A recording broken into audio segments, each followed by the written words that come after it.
welcome to the first ever episode of the Postmil Perspective. My name is Alan Clark, and I had it in my heart, on my mind, to start a YouTube channel just about post-millennialism, basically. I don't know, I thought about it for a while, and I posted on Facebook a verse, the very, very, very famous Bible verse, Psalm 46:10, but it's really not the whole verse that's famous, and most people don't know this. And I didn't even know this really until maybe 3 or 4 years ago. Someone corrected me when I quoted it, and they're like, oh, that's not the whole thing. But anyways, I'll read it, because there is something about this verse that I think there's a reason why this verse isn't quoted all the way through. Here it is. And this is, I just looked it up on Google, so it's in the King James. I usually don't read the King James too much, but it'll get the point across. Okay, Psalm 46:10, King James Bible. Be still and know that I am God. So that's what we think of Psalm 46:10. Most people, I'd say, if I had to guess, I'd say 99% of people would be like, oh yeah, Psalm 46:10. That's the whole verse. But it's not. The whole verse is, be still and know that I am God. I will be exalted among the heathen. I will be exalted in the earth. So why would you quote the first part? Why would the first part of that verse be one of the most famous quoted Bible verses that I know of? One of the most, besides like John 3:16 and some other ones maybe. But that one is very, very famous. In fact, when I moved into my house in January, in the bathroom, and they left it behind, there's a little picture on the wall that has that verse. But it doesn't have the whole thing. It just says, be still and know that I am God. Which is a good point. And I don't, I would say, yes, it's taken out of context, but yet that is not necessarily taken out of context, because that is true. We need to be still and know that God is God and that He's in control. But more so, that He will be exalted among the heathen, and He will be exalted in the earth. Now, that has a lot more to it. It's, to me, as a post-millennialist, when I read that, I'm like, okay, that's good to know, because we look around and we see all this crazy stuff. We see school shootings, we see senseless war, we see just all kinds of crazy threats of possible nuclear attacks and war and all these different things, and it just looks like everything's going to hell, and most Christians would be like, we're getting close, we're gonna get raptured, and I'm not putting them down, because I used to believe the same thing, because to be honest, really, that's all that gets taught. It's like that is like that is the only truth, and it irritates me when I go to churches or listen to other people speak in different places, and they talk about end times and all this rapture and 666 and the mark of the beast is coming, and we need to be ready. Like, that's the only view there is, and that is completely false. That's only been a popular view for, 150, 160, 70 years. No more than 200. And here's my other case. So that's Psalms 46:10. That's a gripe that I have, okay? It's a wonderful verse, and I believe it's true that we need to be patient and wait on the Lord, but I don't really think that's what that verse is talking about. I think that verse is talking about we need to trust God's word, that He's going to put all His enemies under His feet, no matter how it looks. We live by faith, not by sight. So that's the next thing, too.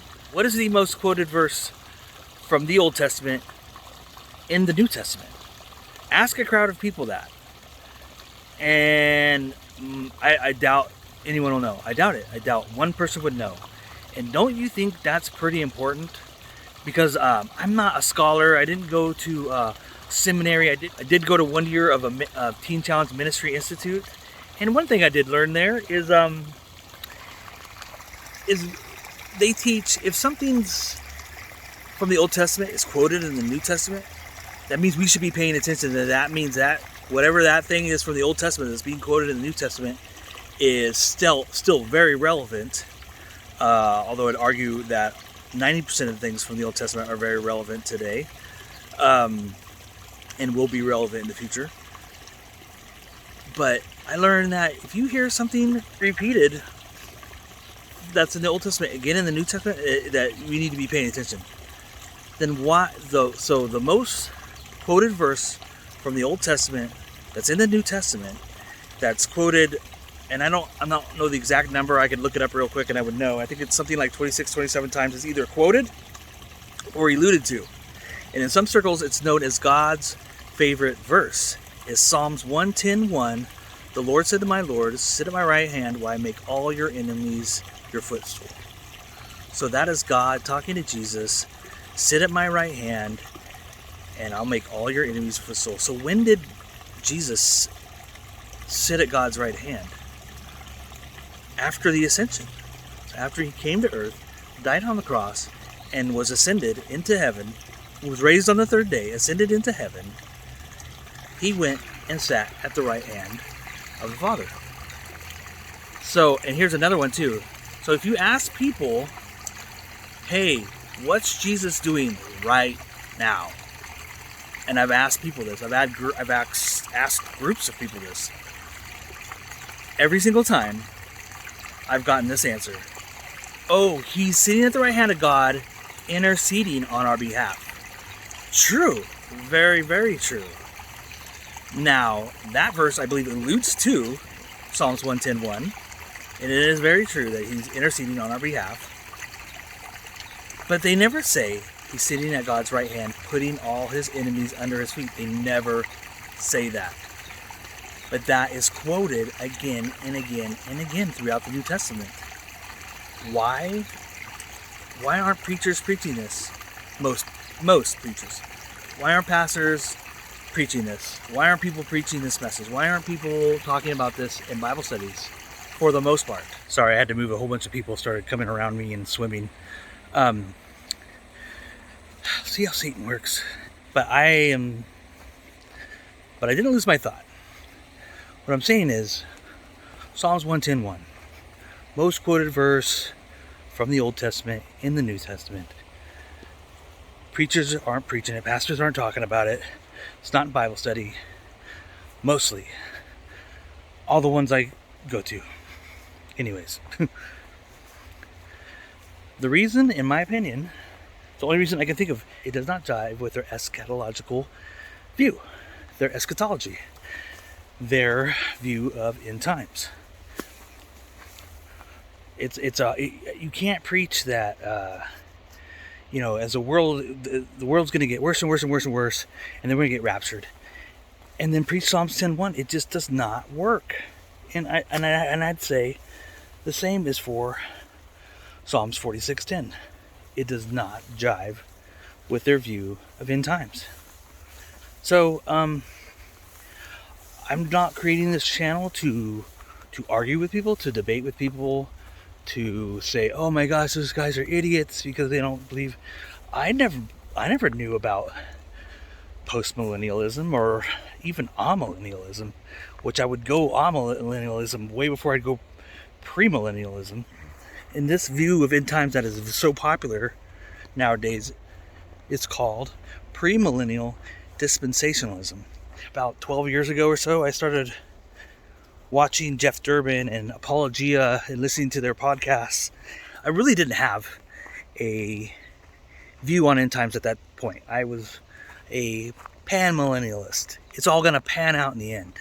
I really didn't think it mattered that much. Wasn't a big deal. It'll all make sense down the road one day. So this channel is not for people who are just post-millennialists to watch. It's for anyone. Atheist, agnostic, Catholic, Jehovah's Witness, Mormon, Christians who don't hold to the Calvinistic views and don't hold to postmillennial views. I would say this is for you. Because not everyone knows about this. Not everyone has heard that there's more than just one view. I used to think it was only pre-trib, mid-trib, and post-trib raptures. Those were the views. And it was all premillennialism. I didn't know. And it's funny, whenever I talk about postmillennialism to people who don't know, like I didn't, they think I'm talking about post-trib. And I'm like, no. All part of premill dispensationalism. But anyways, I hope I didn't go too long. I just wanted to start this channel off. I don't even know where it's going to go or what. But I hope to have, I hope to one day have guests on, have conversations, and just talk about this thing. And just talk about postmillennialism and the world today and what we should be doing.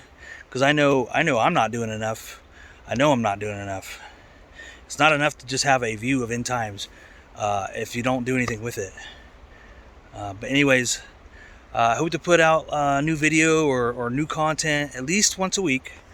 I'll sit down and talk about the Postmil Perspective. Anyways, thanks for watching the very first episode of the Postmil Perspective. Thank you and God bless.